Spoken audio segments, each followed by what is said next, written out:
La politique sur France Info jusqu'à 9 heures, comme chaque jour. Guy Birenbaum et Gilles Bornstein autour de vous. Jean-Michel Apathy, bonjour. Bonjour Nicolas. Votre invitée, la présidente du Front National. Bonjour Marine Le Pen. Bonjour. Nous allons évoquer les élections législatives. Bien sûr, avant, j'aimerais recueillir votre commentaire sur l'affaire GMS. Bruno Le Maire, ministre de l'économie, a fait pression visiblement samedi auprès des directions de Renault et de PSA pour qu'elles augmentent leur carnet de commandes et pour tenter de préserver ces quelques 300 emplois dans le département de la Creuse. Est-ce que vous saluez cette action du gouvernement? Donc c'est possible. Parce que M. Macron nous avait expliqué avec Whirlpool que c'était pas possible. Peut-être que tous et les dossiers qu'on ne pouvait se pas ressemblent intervenir, que les entreprises pouvaient mourir, que c'était la vie et que c'était comme ça. Moi, je crois à la volonté de l'État, à l'État stratège, à l'État qui, avec évidemment les grands groupes, a la capacité de négociation pour préserver des emplois.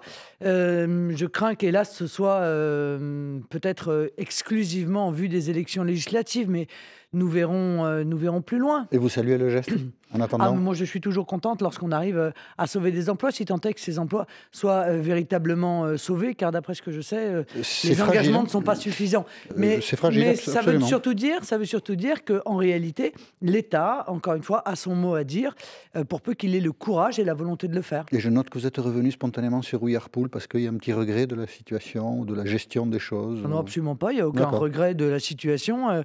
Les salariés de Whirlpool savent pertinemment où est leur intérêt et je pense qu'ils ont été très nombreux à déposer un bulletin Marine Le Pen dans l'urne. Ça, c'est difficile à vérifier. Gilles Bornstein. Alors, les élections législatives vont avoir lieu le 11 et le 18 juin prochain. De votre point de vue, Marine Le Pen, qu'est-ce qui est préférable? Que Emmanuel Macron ait une majorité pour gouverner dans la suite du mandat qu'il a reçu des Français ou bien qu'il ne l'ait pas? Bon, la question ne se pose pas ainsi. Un peu. Toujours, les Français ont donné une majorité au président de la République. Toujours. Bon. Oui. En même temps, M. Macron, de toute façon, aura une majorité puisque les Républicains sont à vendre. Par conséquent, même ceux qui ne l'ont pas encore rejoint d'ores et déjà, ils sont quand même 180 et pas des moindres, à avoir annoncé qu'ils seraient d'accord pour travailler main dans la main, pour répondre à la main tendue de M. Macron. D'autres ont annoncé qu'ils seraient capables de faire un contrat de gouvernement avec M. Macron. C'est pas très étonnant.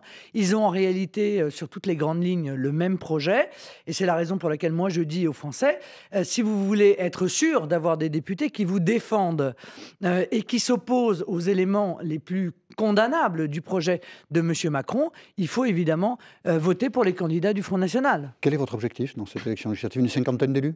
C'est ce le qu'on me dit plus à peu grand près. nombre. Bien sûr, non, évidemment. le plus grand nombre d'élus possible. Ni vous, ni moi, ni raisonnable? personne, ni ceux qui se considèrent comme des experts et des sachants sont capables aujourd'hui de faire véritablement des projections pour une raison simple, c'est que au sortir du premier tour de l'élection présidentielle, il y a 4 candidats qui sont sortis entre guillemets dans un mouchoir de poche, c'est-à-dire entre 19 et 24%, et par conséquent, il est possible effectivement d'avoir de très grandes surprises dans un grand nombre de circonscriptions. Pas plus qu'on ne peut dire ce qu'ont voté les salariés de Whirlpool, on ne peut dire combien il y aura de députés Front National à l'Assemblée nationale. Oui, si ce n'est qu'on sait comment les salariés de Whirlpool m'ont accueilli lorsque je suis venu les voir sur l'endroit où ils faisaient grève. Et ils savaient aussi que durant toute la campagne, j'ai évoqué à de très multiples reprises leur situation qui est symbolique, somme toute, symbolique de la multiplication des délocalisations et des conséquences que peuvent avoir les effets de la concurrence internationale déloyale qui sera accélérée par le gouvernement de M. Macron. Voilà, je voulais juste souligner qu'il y avait plein d'inconnus dans la vie. La première réforme d'Emmanuel Macron sera la réforme du Code du travail. Vous avez déjà dit votre opposition à une réforme du Code du travail. Est-ce qu'il faut en déduire, Marine Le Pen, que vous considérez que tel qu'il est aujourd'hui, le Code du travail est bien et il ne faut pas y toucher? Ce que je pense surtout, c'est qu'en réalité, le Code du travail, la modification du Code du travail, en vue d'ailleurs de plus de flexibilité, de plus de précarité, est une demande du grand patronat depuis très longtemps. Grand et petit? C'est pas particulièrement étonnant d'ailleurs. Grand et petit, on en convient? Non, pas petit. Ah bon? Non, pas petit. On ce pourrait que vous présenter dites, plein de chefs d'entreprise. Non, ça n'est pas vrai. J'allais presque dire surtout ça, oui. petit. On dit que les grands ont toujours les moyens de contourner les règles. Ce que demandent les petits patrons, c'est d'avoir des contrats. C'est d'être libérés de la concurrence internationale déloyale. Ce que demandent les grands patrons, bien souvent, c'est de pouvoir licencier le plus facilement possible et pouvoir agir sur une augmentation du temps de travail ou alors sur une baisse des protections qui sont accordées aux travailleurs. Pardonnez-moi, la question de Jean-Michel était le Code du travail tel qu'il est, vous convient-il? Non mais encore une fois, le Code du travail n'est pas la priorité. Donc, que les choses soient très claires. Ceux qui pensent qu'en licenciant plus facilement on va créer de l'emploi se trompent. Voilà. Ils se trompent. Et moi, quand je vois que Muriel Pénicaud, qui est l'ancienne DRH de Danone, Pénicaud, qui est aujourd'hui ministre du Travail et qui, en réalité, comme DRH, est surtout une spécialiste du plan social.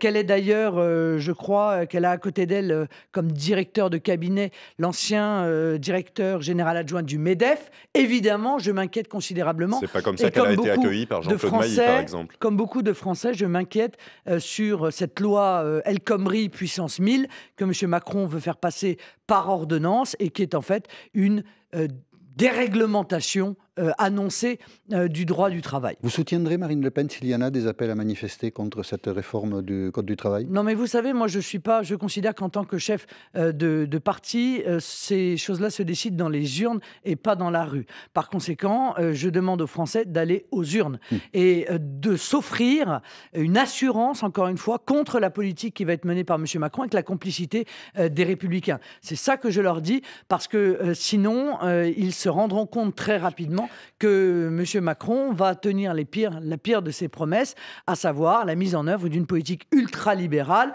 qu'il partage d'ailleurs avec l'Allemagne d'Angela Merkel et avec l'Union européenne. Vous êtes contre les ordonnances, la méthode? Ça dépend, ça peut être utile, mais des ordonnances pour faire passer des textes dont on sait que le peuple y est opposé, ça s'appelle un coup de force. Et c'est assez révélateur en tout début de mandat que de commencer par un coup de force. Mais le président a été élu sans cacher ce projet. Donc on peut considérer qu'il a aussi un mandat. Sinon, le vote que vous revendiquez, vous dites qu'il faut voter pour... Sinon, le vote n'a aucun sens. Vous avez raison, et c'est la raison pour laquelle, encore une fois, les Français doivent se servir de ces élections législatives, parce qu'une partie quand même des Français qui ont voté pour M. Macron n'ont pas voté pour son projet, et donc il faut aujourd'hui qu'il s'offre des députés qui vont défendre leurs options politiques et pouvoir utilement, encore une fois, être cette opposition qui peut être constructive, mais qui doit être en toutes circonstances pugnace. Mais vous le dites aussi, un président élu a toujours une majorité. Donc vous voyez, c'est compliqué. Vous nous répondez jusqu'à 9h, Marine Le Pen. On fait un point sur l'info à 8h40 avec Victor Maté. Ils ont prévu de manifester à Lyon et à Paris. Les salariés de l'enseigne à bas prix Tati sont appelés à la grève aujourd'hui pour le maintien de leurs emplois. Eux aussi luttent pour leur poste. Les près de 280 salariés de GMS retrouvent un peu d'espoir à la veille de la décision de la justice sur une liquidation judiciaire. PSA et Renault, les deux principaux clients de l'équipementier de la Creuse, acceptent d'augmenter leur carnet de commandes. L'actualité sociale, mais aussi cette future réforme du Code du travail. Il en sera question demain à l'Elysée. Première rencontre entre le président Emmanuel Macron et les représentants syndicaux et patronaux. Donald Trump, lui, est attendu à Jérusalem. Le président américain, qui poursuit sa première tournée internationale, veut réussir, dit-il, l'accord ultime, à savoir la paix entre Israéliens et Palestiniens. Et puis 6 ans après la catastrophe japonaise de Fukushima, la Suisse vote à 58,2% pour un abandon progressif du nucléaire. Résultat définitif du référendum organisé hier. Le pays décide donc de ne plus construire de nouvelles centrales et de soutenir à l'avenir les énergies vertes. France Info. Marine Le Pen, présidente du Front National, est l'invitée de France Info jusqu'à 9h avec vous, Jean-Michel Apathy. L'autre projet d'Emmanuel Macron, c'est un projet de loi sur la moralisation de la vie politique que devrait présenter avant le premier tour des élections législatives le ministre de la Justice François Bayrou. Parmi les propositions de M. de Rosière, j'oublie son prénom. René de Rosière. Dosière.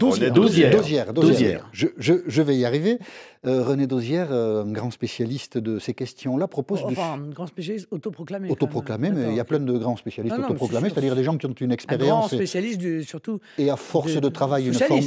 Et à force de travail, une forme d'expertise, et par ailleurs il est socialiste, ça on peut vous le concéder sans aucune difficulté. Il propose de supprimer les micro-partis qui ne servent, dit-il, qu'à des financements, qui quelquefois d'ailleurs détournent de l'argent public, et de réserver l'appellation de parti à des gens qui soutiennent des candidats. Vous avez créé un micro-parti quel micro-parti a été condamné déjà, monsieur, pour avoir détourné de l'argent public? Condamné aucun, le vôtre pour l'instant fait l'objet d'instructions de la part de la justice. Jeanne. Personne. Non mais qui a été condamné? Je dis personne, mais pour l'instant la justice... Non, il y a beaucoup plus grave dans ce que propose monsieur alors, juste une question, après Oui. vous direz ce qu'il y a de plus grave. Est-ce que vous seriez favorable, disposé à la disparition de ces micro-partis, par exemple le vôtre, qui s'appelle La question, Jeanne. c'est qui va déterminer ce qu'est un parti politique Il ou en pas. propose Parce que la nous sommes- définition juridique. Parce que dans une constitution, dans la constitution, il est évident que la démocratie nécessite justement l'organisation libre des partis politiques. Donc, moi, je suis assez inquiète, je ne vous le cache pas, par une partie, en tout cas, des propositions Lesquelles de M. Dosière. Notamment, M. Dosière veut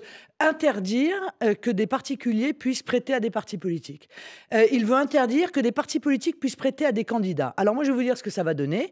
Ça veut donc dire que maintenant, ce sont les banques qui vont décider qui a le droit ou pas d'être un parti politique et de survivre. Et ce sont les banques qui vont décider qui a le droit d'être candidat ou pas candidat. Donc les candidats seront ceux choisis par les banques ou ceux qui ont assez de surface personnelle pour pouvoir financer eux-mêmes une campagne, par exemple législative, à 30 000 €. C'est terriblement inquiétant pour la démocratie.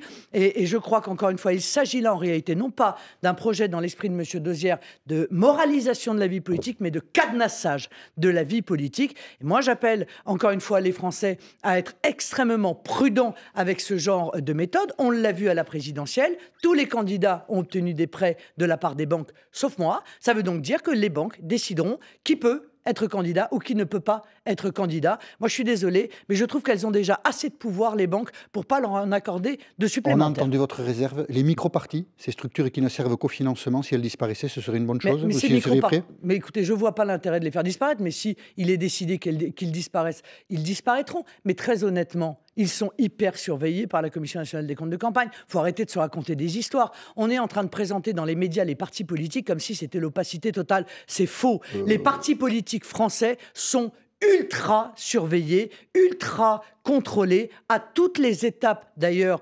de la vie politique, que ce soit les partis politiques eux-mêmes, que ce soit les comptes de campagne eux-mêmes, par, encore une fois, cette commission qui est une commission constituée de très hauts magistrats et qui surveille, croyez-moi, de très très près tout ce qui se Guy passe. Birenbaum. Question factuelle très précise. Est-ce que vous avez reçu une nouvelle convocation des juges pour les affaires qui concernent les assistants du Front National au Parlement européen et vous y rendrez-vous? Non, je n'ai pas reçu de nouvelle convocation, mais j'ai dit que j'irai à la convocation des juges après la séquence électorale. Je l'ai fait la dernière fois que je me suis engagé à le faire, Vous le ferez. et je le ferai évidemment Mais- la prochaine fois que je serai Mais on sait pas convoqué. Pas de nouvelle convocation pour l'instant. Non, pas du tout. Gilles Monstein. Quel thème allez-vous privilégier pour la campagne du Front National pour les législatives, campagne nationale que vous mènerez?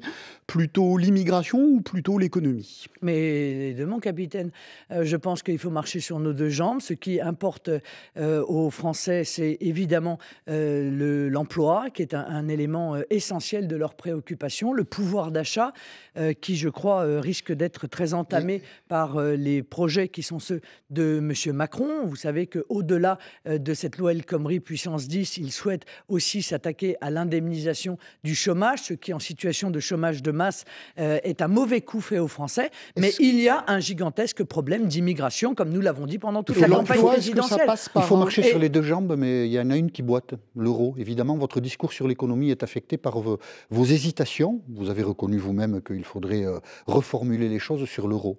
Non, non, pas du tout. Je pense qu'il faut faire de la pédagogie. Il faut continuer à expliquer aux Français en quoi la souveraineté de la France est un élément essentiel à la La souveraineté maîtrise, monétaire. à la maîtrise de notre économie. La souveraineté monétaire. Mais encore une fois, moi, j'attends de voir maintenant M. Macron. C'est M. Macron Non, qui a mais gagné. Alors moi, je vais Est-ce vous que dire une vous, chose. Madame Le M. Pen, Macron est-ce nous que a vous expliqué. êtes toujours favorable? Est-ce que vous un pourriez me retour- laisser terminer une phrase? Mais On non, va- mais est-ce que Allez. vous êtes toujours favorable à un retour au franc ou pas? Mais monsieur, je l'ai expliqué très clairement. Ce retour à la souveraineté monétaire inquiète les Français. Ça va être un débat. Voilà, nous allons devoir débat. ouvrir le sein du chantier, Front National cette discussion pour savoir comment faire pour que les Français ne soient pas terrorisés par la souveraineté monétaire que nous appelons de nos voeux. Vous C'est gardez un chantier que l'objectif nous ouvrirons après les législatives et pour une raison très simple, c'est que ça n'est pas un sujet de législative. Vous gardez l'objectif C'est un sujet présidentielle, la souveraineté nationale. Ça n'est pas un sujet législatif. Vous gardez Donc l'objectif. quand même pour gouverner, enfin les législatives c'est pour gouverner. Non, mais C'est quand d'accord, ça même n'est bien pas de l'Assemblée savoir. nationale qui décide de cela, cher monsieur. Par conséquent, ça n'est pas un sujet, encore une fois, Donc on va voter à l'aveugle. législatif. Mais ce qui est Sans sûr... savoir, vos électeurs vont voter pour vous sans savoir pour ces législatives si vous proposez un retour au franc ou pas. Non mais monsieur... Et si vous dites monsieur c'est après Blanchel, les non, mais vous législatives. plaisantez, écoutez, ça n'est pas un sujet de législative. Voilà, nous n'allons pas décider, il n'y aura pas de débat à l'Assemblée nationale pour savoir si on revient à une monnaie nationale ou si on conserve l'euro. Mais si vous aviez Bon, par conséquent, si vous ce aviez que une vous dites n'a majorité pas de sens. Si vous aviez une Ce majorité que vous dites n'a absolue, pas de sens. Moi, ce que je vois, c'est vous ce qui se passe mèneriez en ce projet. Grèce. Ouais. Si vous En Grèce, pour sauver l'euro, on a mis en place une politique d'austérité absolument épouvantable. C'est le 13e tour de vis sur les retraites qui vient d'être annoncé, de nouvelles hausses d'impôts qui viennent d'être annoncées, 5 milliards d'efforts supplémentaires qui sont à nouveau demandés aux Grecs, dont la dette a atteint 180% du PIB. Bon, on voit donc bien que ce sujet des politiques d'austérité que Mme Merkel veut imposer aux Européens et avec lequel M. Macron est d'accord, eh bien, sera un sujet majeur. De la même manière, M. Macron nous a annoncé pendant la campagne présidentielle, dans le cadre d'une interview qu'il a donnée à un journal anglais, qu'il allait faire pression sur l'Allemagne pour que l'Allemagne puisse faire des transferts massifs vers les pays du sud de l'Europe. J'attends de voir avec impatience l'Allemagne accepter d'effectuer ces transferts massifs. Et que disait M. Macron ? M. Macron disait, eh bien, s'il n'y a pas ces transferts massifs, l'euro est condamné. Donc, vous voyez, l'histoire n'est pas terminée et nous serons amenés à en reparler. Donc vous gardez, mais aujourd'hui, le sujet, vous c'est gardez encore une l'objectif. fois... Non, Le on sujet... a compris. Vous gardez l'objectif, c'est-à-dire sortie de l'euro. Sortie de l'euro. Ça veut dire que c'est une manière de calmer le débat au Front National et de répondre à votre vice-président qui a menacé ce de chantier démission après les mais législatives. en gardant l'objectif. C'est juste la pédagogie sur laquelle vous Au Front réfléchirez. National, on respecte la démocratie. Oui, mais je n'en parle pas. Il y a de ça. donc un congrès qui va avoir lieu. Et le congrès, c'est le moment, justement, où on discute de tout cela. Mais on parlait de l'immigration et de l'insécurité. Est-ce que je peux vous préciser ? Excusez-moi. Ça veut dire que dans votre esprit, vous discuterez des modalités de sortie, mais pas de la sortie elle-même. Vous maintenez l'objectif. Je veux juste cette réponse. Mais nous discuterons de tout. Voilà, De c'est tout. clair. Pas de De tabou. tout. C'est Il n'y a plus pas de flou. tabou au Front D'accord. National. Voilà, donc c'est plus tout le flou monde pourra que- s'exprimer. Tout le monde pourra dire ce qu'il a à dire. Et ce sont encore une fois les adhérents du Front National qui effectuent les grands choix Donc, politiques et abandonner le stratégiques dans projet notre pays. de sortie de l'euro Avant les n'est titres pas... de Victor, est-ce que vous avez pris les propos de Florian Philippot pour du chantage ? Non, mais je ne prends pas les propos pour du chantage. Il exprime une conviction qui est une conviction forte. Et après tout, il ira au bout de ses convictions. Mais je ne crois pas du tout Ah, il que... démissionnera, c'est ça que vous voulez dire ? Pardon ? Il démissionnera ? Et si demain, les adhérents du Front National décidaient qu'on doit abandonner cette partie-là, ils ne se sentiraient plus en accord avec ses Donc c'est convictions. possible. Mais je trouve que c'est tout à son honneur. C'est Je trouve que possible. c'est tout à son honneur. Nous sommes des gens de conviction, nous défendons nos convictions. Mais Vous encore en une fois, acceptez je l'idée, pense que elle est possible. je pense que le sujet n'est pas là. Voilà. Mais vous en acceptez l'idée, elle est possible pour vous. Mais je pense que le sujet ne sera pas celui-là. Il nous reste des sujets jusqu'à 9h, un point sur l'info, 8h50, Victor Maté. Mettre fin à l'embauche de membres de sa famille, interdire plus de 3 mandats successifs identiques, les grandes lignes du projet de moralisation de la vie publique. Le nouveau ministre de la Justice, François Bayrou, reçoit plusieurs associations anticorruption aujourd'hui.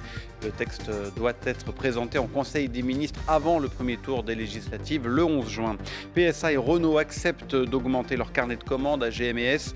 L'équipementier creusois au bord de la liquidation judiciaire, un peu d'air pour les salariés, mais les syndicats restent très prudents. Il avait été arrêté gare du Nord il y a 4 ans avec plus de 350 000 € en liquide dans un sac. L'ancien ambassadeur, également ex-conseiller de Nicolas Sarkozy, Boris Boillon, est jugé à partir de ce matin, notamment pour blanchiment de fraude fiscale, faux et usage de faux. Et 1 et 2 est très heureuse.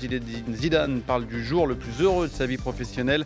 L'entraîneur français du Real Madrid, porté en triomphe par ses joueurs hier soir après son premier titre de champion d'Espagne comme entraîneur, donc titre acquis grâce à une victoire 2-0 à Malaga. France Info. Encore quelques minutes avec Marine Le Pen, présidente du Front National et invitée de France Info. Une question, Madame Le Pen, de Gilles Bornstein. Comment jugez-vous, Madame Le Pen, les premiers pas du président Macron ? On a vu la passation de pouvoir, on a vu sa première visite au Mali avec les soldats français de l'opération Barkhane. Comment l'avez-vous trouvé ? Pour l'instant, le moins qu'on puisse dire, c'est qu'on n'a aucune option politique, là, pour l'instant, sur la table. Bon. Aucune décision politique. Beaucoup ont dit que ces premiers pas étaient réussis. Bon, est-ce que vous partagez? Il a bien remonté les Champs-Élysées. Bon, enfin, vous voyez, Formation aujourd'hui, d'un on juge la gouvernement. forme. Moi, je ne juge pas la Ce sont forme. des choix politiques, Je former juge un la gouvernement. forme. Je ne juge pas la forme, je juge en l'occurrence le fond. Moi, ce que je vois, c'est que les ministres qu'il a choisis, encore une fois, ont des profils qui, pour certains, aux places où ils sont extrêmement inquiétants. Je vous ai parlé tout à l'heure de Muriel Pénicaud, mais Sylvie Goulard. Sylvie Goulard, qui est une européiste fanatique aux armées. Ah oui, une européiste fanatique. Mais pourquoi fanatique? Fanatique. Elle défend l'Europe, vous la critiquez. Non, elle défend pas l'Europe. Vous n'êtes pas une anti-européiste fanatique. Non, elle défend pas l'Europe. Elle défend la disparition de la France au bénéfice d'une intégration européenne absolument totale. Vous avez une citation sur la disparition de la France de Sylvie Goulard? Non mais monsieur, vous êtes gentil, mais moi je siège avec elle, par conséquent, je connais très bien les positions de Madame Goulard, croyez-moi. C'est la démocratie, et honnêtement, non, mais c'est du fanatisme. Ah voilà, on peut avoir une position fanatique. Elle est une européiste fanatique. Et l'avoir aux armées, ça veut dire avoir en ligne de mire la disparition de l'armée française au bénéfice, en réalité, d'une armée européenne, mais bien sûr que si, au bénéfice d'une armée européenne, d'une défense européenne, qui est une vieille lubie des européistes depuis longtemps. C'est évidemment éminemment inquiétant. Madame Goulard, qui a été conseillère de Romano Prodi, c'était l'ancien, quand il était président de la Commission européenne. C'est quand même pas tout à fait anodin.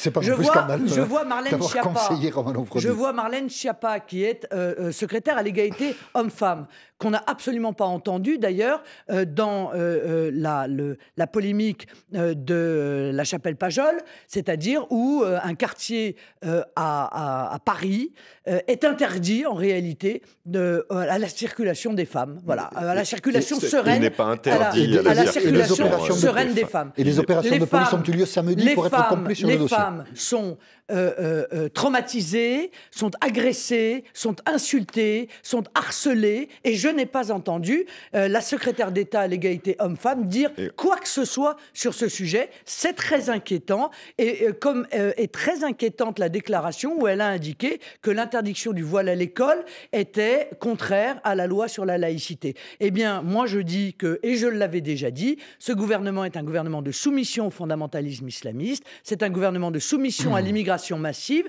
et j'annonce aux Français que monsieur... Non, mais je ne veux pas faire dans la dentelle parce que je ne veux pas que les Français me reprochent demain de ne pas leur avoir dit la vérité. Et je peux vous dire la soumission à l'immigration massive.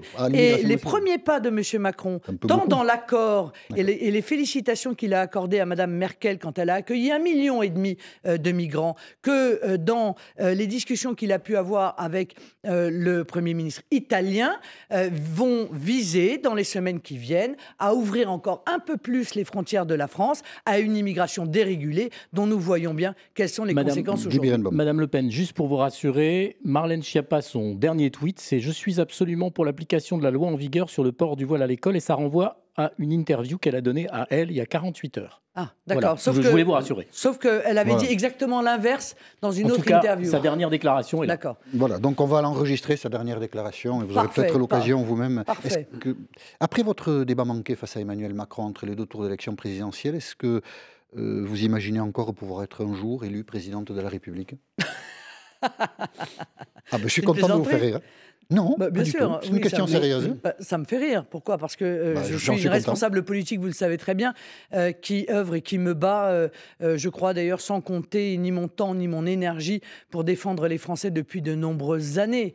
Par conséquent, si je suis la mieux placée dans 5 ans pour porter les idées qui sont les nôtres, je serai à nouveau candidate. S'il y a quelqu'un qui est mieux placé que moi, eh bien, je céderai la place à celui ou celle qui est le mieux placé pour défendre les idées nationales. Vous savez, nous avons largement contribué. Quand on loupe un débat à ce niveau, est-ce que ça n'introduit pas chez vous, dans votre réflexion, un doute sur la capacité à exercer la fonction que vous avez réclamée? Non, je ne nourris pas ce genre d'inquiétude. Je crois qu'il y a au moins aujourd'hui 11 millions de Français qui ne la nourrissent pas non plus. 10 millions 600 000. Et probablement plus demain, je le souhaite en tout cas, parce que nous avons réussi une chose, c'est en réalité la recomposition de la vie politique que nous avons anticipée depuis des années est en train d'avoir lieu. Elle a lieu autour de nous et autour, incontestablement, de M. Macron. C'est ce qui fait de nous, évidemment, les premiers opposants à M. Macron, la première force d'opposition à M. Macron, parce que nous avons réuni autour de nous des gens qui viennent de la droite et de la gauche, mais qui ont en commun d'être des patriotes, c'est-à-dire des gens qui défendent la nation et qui défendent toutes les protections qu'apporte la nation pour les Français. Et lui, il réunit autour de lui des gens qui viennent de la droite et de la gauche, qui sont des mondialistes, qui sont pour une accélération de la mondialisation, une accélération du fédéralisme européen. Eh bien, il est là le vrai grand clivage qui va qui va structurer la vie politique française dans les 5 prochaines années. Et nous avons évidemment un rôle absolument essentiel dans cette recomposition. Merci Marine Le Pen d'avoir accepté l'invitation de France Info. 8h30 à Paty revient demain. L'info continue.